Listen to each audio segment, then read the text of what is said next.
주님께서 하셨습니다. 2부가 시작됩니다. 함께 즐거운 시간이 되기를 바랍니다. 제6장 부르심의 무게, 은혜의 길. 신학교를 졸업하고 첫 전임 사역지로 나아가던 날, 나는 너무 기뻐 웃음이 나왔다. 낡은 가방 하나 들고 중고차에 몸을 실어 시골 교회로 향했다. 비록 작은 개척교회였지만 내겐 하나님이 허락하신 첫 사역지였다. 드디어 나도 목사님이 되는 거구나. 가슴이 벅차올랐다. 그러나 그 부르심의 무게는 내가 상상한 것보다 훨씬 더 무거웠다. 첫 설교, 첫 시험. 그렇게 어린 사람이 무슨 말씀을 전한다고? 경험도 없는 젊은 사람이 우리를 가르치겠다고? 첫 설교 후 장로님 몇 분이 차가운 표정으로 돌아섰다. 나를 환영했던 손길들은 일주일 만에 싸늘해졌고 교회 분위기는 금세 얼어붙었다. 나는 기도실로 들어가 엎드렸다. 주님, 제가 뭘 잘못했나요? 그러나 아무 응답도 없었다. 그날 밤 나는 처음으로 다시 도망가고 싶다는 생각을 했다. 고난의 시작.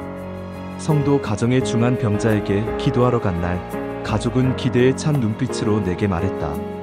목사님, 안수만 해주시면 나을 것 같아요.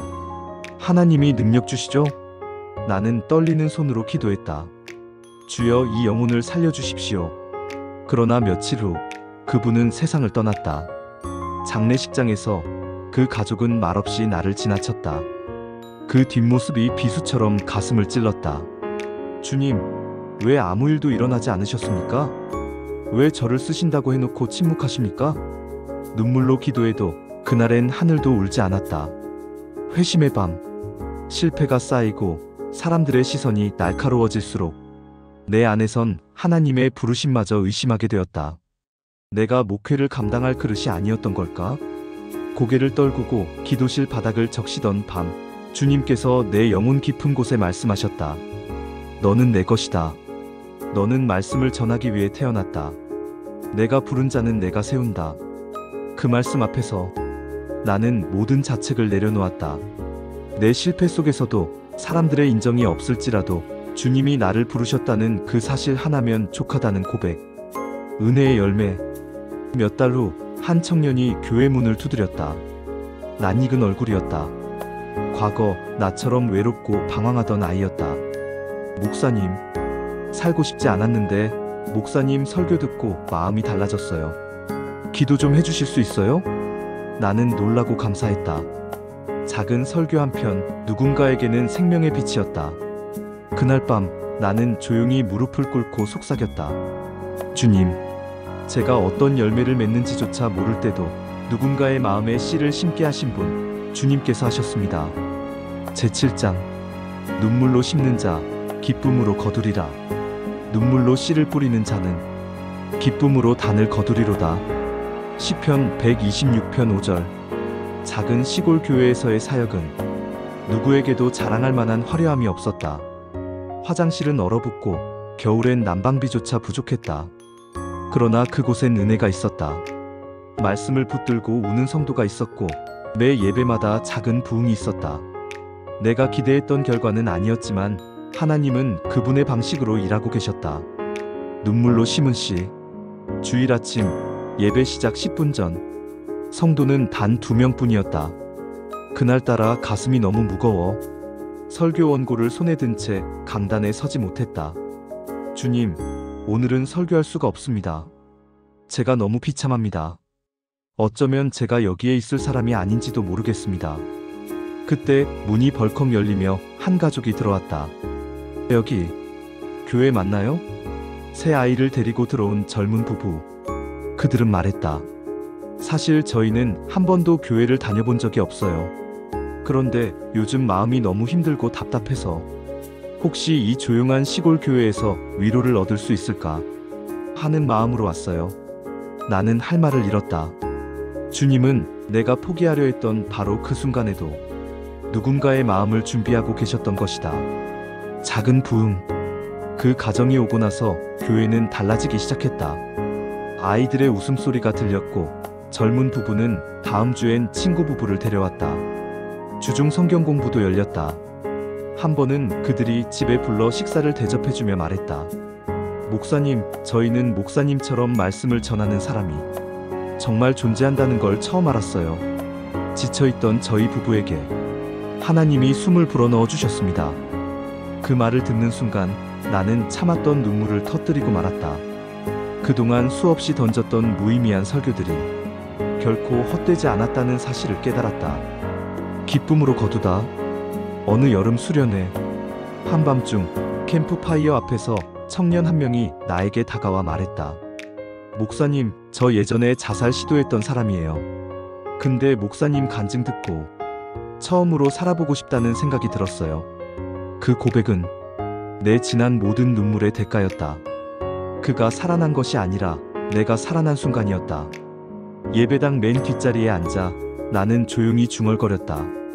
주님, 사람들은 몰라도 주님은 제 눈물 하나도 놓치지 않으셨죠? 이 모든 일들 내가 뭘 한 게 아닙니다. 주님께서 하셨습니다. 주님께서 하셨습니다. 다음 장은 제8장 다시 뒤돌아본 길 위에서입니다. 이제 중년이 된 요셉이 자신의 삶을 돌아보며 과거의 절망과 회복, 그리고 지금까지의 여정을 정리하는 회고적 장입니다. 그 안에 담긴 주님의 흔적과 고백을 중심으로 펼쳐질 예정입니다. 감사합니다. 이어서 장편 신앙소설 주님께서 하셨습니다. 제8장 다시 뒤돌아본 길 위에서를 전해드립니다. 감사합니다. 이어서 장편 신앙소설 주님께서 하셨습니다. 제8장 다시 뒤돌아본 길 위에서를 전해드립니다. 제8장 다시 뒤돌아본 길 위에서 세월은 어느새 내 머리에 흰머리를 심어놓았고 내 손등의 혈관은 더 깊이 드러났다. 그토록 달리던 시간 속에서 이제 나는 잠시 멈추어 뒤를 돌아보게 되었다. 지금 나는 한 교회의 담임 목사로 서 있다. 수백 명의 성도들이 함께 예배드리는 곳에서 말씀을 전하고 영혼을 돌보고 눈물에 귀 기울인다. 사람들은 나를 보며 말한다. 목사님은 참 강하십니다. 목사님은 늘 흔들림이 없어 보여요. 그러나 나는 안다. 내가 여기까지 온 모든 길의 이면에는 무너졌던 날들, 깨어진 시간들, 그리고 무엇보다도 주님의 손길이 있었다는 것. 쥐약을 삼켰던 그 소년, 내가 가장 잊고 싶었던 과거는 이제 내가 가장 감사해야 할 은혜가 되었다. 그때 내가 죽지 않았던 것은 우연이 아니었다. 그날 병원 침대에서 깨어났을 때 나는 살기 싫었다. 그러나 지금 나는 안다. 그때 주님이 내게 말씀하셨다. 요셉아, 나는 너를 포기하지 않았다. 그 음성은 나의 인생을 다시 쓰기 시작하셨다. 내가 아니라 주님이 쓰신 인생, 내 계획이 아니라 주님의 손에서 빚어진 이야기.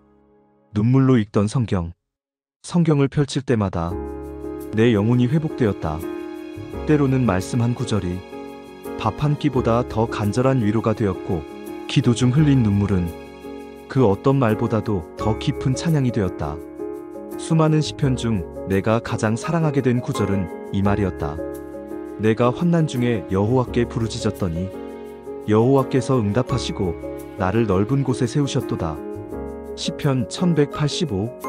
주님은 내 인생을 좁고 어두운 골짜기에서 넓은 곳으로 옮기셨다. 그리고 그 넓은 곳은 반드시 화려하진 않았지만 늘 주님이 함께 계신 곳이었다. 한 영혼을 위한 사명, 사역의 여정 속에서 내가 깨달은 가장 깊은 진리는 하나님은 수만 명을 위한 사역보다 한 영혼을 위한 눈물을 더 귀하게 보신다는 것. 나도 누군가의 기도와 눈물 덕분에 살아났다. 누군가, 이름도 모르는 사람이 내 이름을 불러 기도해줬을 것이다. 이제는 내가 그 자리를 대신한다. 나도 누군가의 밤을 위해 눈물 흘리는 기도자가 되었다. 그리고 다시 고백한다. 목회 20년, 이제 나는 말할 수 있다. 지금까지 단 한 번도 내가 이룬 것이 없다. 사람들이 박수를 보낼 때도, 누군가 내 이름을 기억할 때도 나는 가슴 깊이 이렇게 고백한다. 주님께서 하셨습니다. 내 모든 고비를 넘게 하신 분, 내 모든 눈물을 닦아주신 분, 다시 걷게 하신 분, 그분이 하셨습니다. 제9장 주님의 사람으로 살아간다는 것. 주일 예배를 마친 오후 사무실 창가에 앉아 커피를 마시며 나는 생각에 잠긴다. 이제는 익숙한 사역의 풍경, 말씀을 전하고 상담을 하고 기도해주는 일이 마치 숨 쉬는 것처럼 당연해졌지만 어떤 날은 문득 질문이 밀려온다. 나는 지금 주님의 사람으로 제대로 살고 있는가? 사람이 아닌 주님을 바라보는 삶. 한때 나는 사람들의 인정에 목말라 있었다. 은혜 받았어요, 목사님. 목사님 설교는 특별해요. 그 말 한마디에 하루가 살만해졌고 때로는 그 말 없이는 무너질 것 같았다. 하지만 시간이 흐르며 깨달았다. 사람의 칭찬은 바람 같고 사람의 실망은 파도 같다는 것.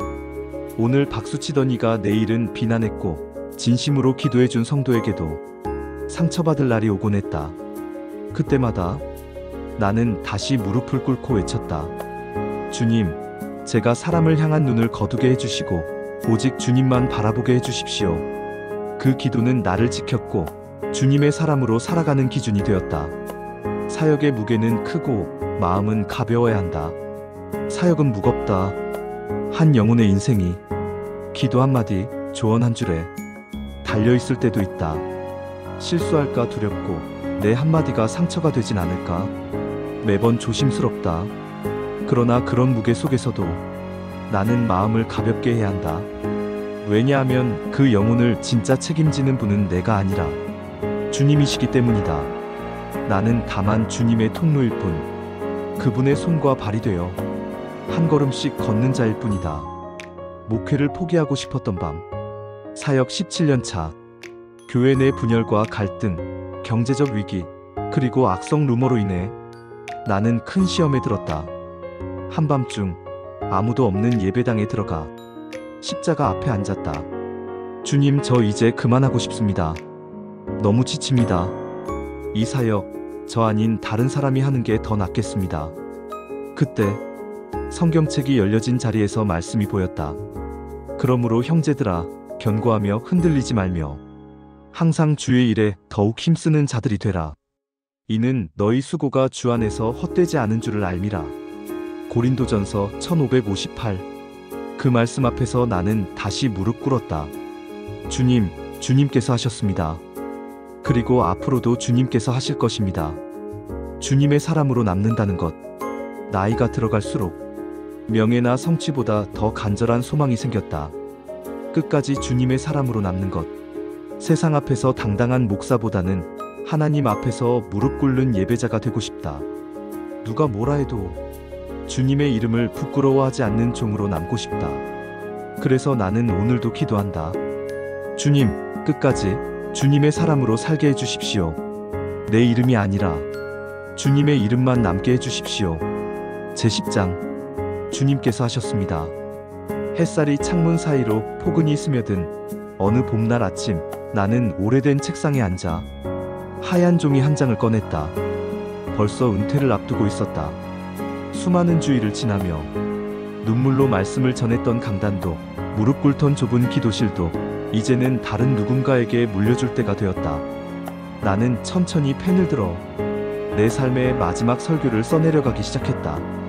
나의 청중이여, 나는 위대한 설교자도 눈부신 업적을 남긴 지도자도 아닙니다. 나는 단지 한때 죽고 싶었던 인생을 주님께서 살려주신 증인일 뿐입니다. 아무것도 이룬 것 없는 자, 아무에게도 주목받지 못하던 자, 그러나 주님께 붙들린 자. 내가 걸어온 모든 길은 내 의지나 실력이 아니라 단 하나, 주님께서 하셨습니다. 눈물로 심었던 날들, 홀로 울부짖던 밤들, 기쁨과 고통이 교차했던 사역의 길 위에서 나는 언제나 한 분만 바라보았습니다. 오직 예수 그리스도, 나의 주, 나의 생명. 이제 나의 사역이 끝나가도 주님의 일은 끝나지 않습니다. 여전히 누군가를 부르고 계시고 여전히 누군가를 다시 일으키실 것입니다. 그러니 여러분, 기억하십시오. 낭떠러지 같은 절망의 자리에도 주님은 내려오셔서 말씀하십니다. 내가 너를 다시 살릴 것이다. 너는 나의 것이다. 그리고 그분은 반드시 이루십니다. 주님께서 하십니다.